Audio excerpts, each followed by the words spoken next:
যারা এবং অনামিকা পপি ভিজা চারজন এসে আমার সাথে দেখা করো।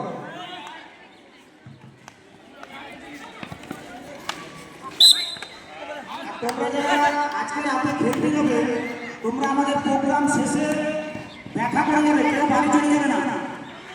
8 জন ছেলে এবং 8 জন মেয়ে তোমরা থাকবে।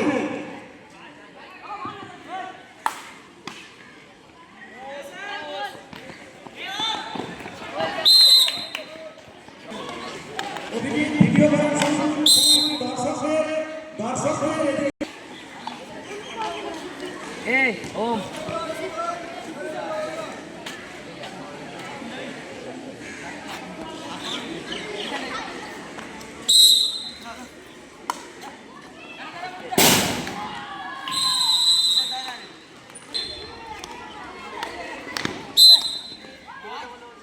এবারে আমাদের রাজ্য পর্যায়ে খেলে এসেছি, সেখান থেকে আমাদের প্রায় 10 জন প্লেয়ার এবার জাতীয় পর্যায়ে খেলার সুযোগ পাবে এই আশা রাখছি।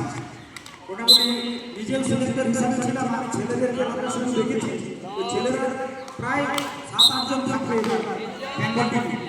জাতীয় পর্যায়ে খেলাগুলো হচ্ছে ঝাড়খণ্ড, মধ্যপ্রদেশ এবং রাজস্থানে, বিভিন্ন জায়গায় আমাদের প্রায় 10 জন ছেলে মেয়ে এবার খেলতে হবে। রাজা আমাদের বেস্ট স্পিকার খেলেছে, নজর কেড়েছে। রাজা হকি এভাবে ভালোবাসা খেলে করে অনেক দূর যাবে। সঙ্গে পড়াশোনা করো। মহিমা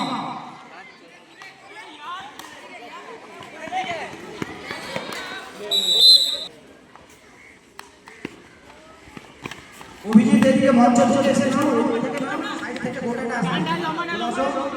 মঞ্চের পেছনে ব্যানার করে নিয়ে চলছে।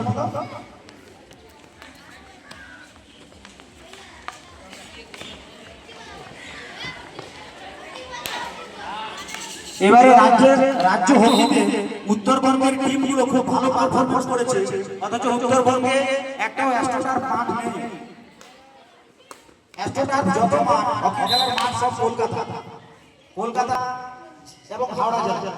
উত্তরবঙ্গের 7-6টা জেলায় এতগুলো টিম খেলতে যায়, কোনো অ্যাস্ট্রোটার নেই। আমরা এই গ্রাস মাঠে প্র্যাকটিস করেই যাই, সেই জন্য আমাদের প্লেয়ারদের ওখানে ডিসঅ্যাডভান্টেজ।